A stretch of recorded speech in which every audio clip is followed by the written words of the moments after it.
Commémoration de la victoire du 8 mai 1945.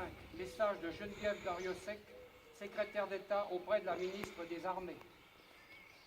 La guerre est gagnée, voici la victoire. C'est la victoire des Nations Unies et c'est la victoire de la France.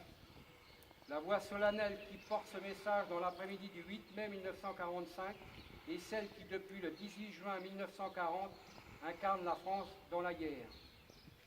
Les paroles du général de Gaulle se mêlent aux bourdons de Notre-Dame et aux cloches de toutes les églises, aux sirènes et aux exaltations qui retentissent dans tout le pays. La victoire est là, enfin la guerre est finie.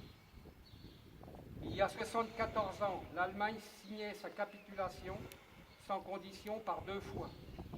La première le 7 mai 1945 à Reims, la seconde le soir du 8 mai à Berlin. Ainsi la France s'inscrivait dans le cercle des vainqueurs. Après tant de combats, de victimes et de destruction, le nazisme est abattu.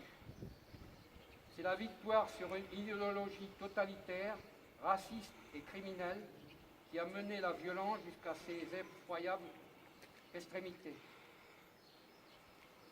La France exprime sa reconnaissance à toutes ses filles et à tous ses fils qui ont combattu pour la patrie.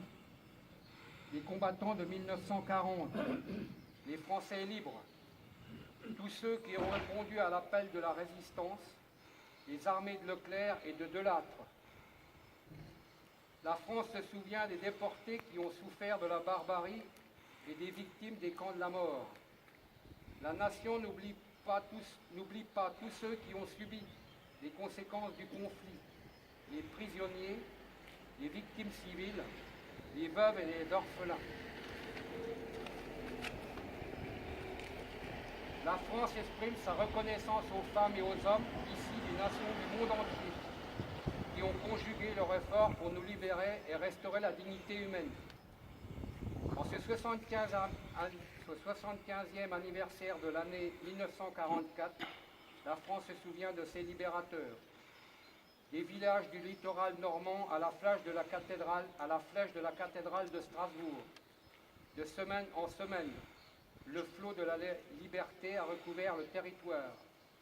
À tel endroit, la liberté portait l'uniforme français, à tel autre, celui des armées alliées. Ici, l'action des maquis était décisive. Là, l'action commune des soldats et des résistants emportait la décision.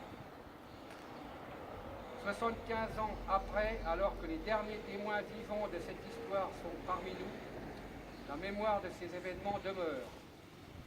Nous nous souvenons avec ferveur des débarquements de Normandie et de Provence, de la libération de Paris, du courage et des sacrifices de tous les combattants de la liberté. Aujourd'hui, nous nous remémorons les déchireurs de notre continent et l'ampleur du désastre humain et moral. Ainsi rassemblés, nous mesurons la valeur de la paix. Elle est notre héritage. Elle est la clé de voûte de la construction européenne. Elle est notre raison de vivre ensemble. Préservons-la. Merci. Donc maintenant, on va vous remise des médailles.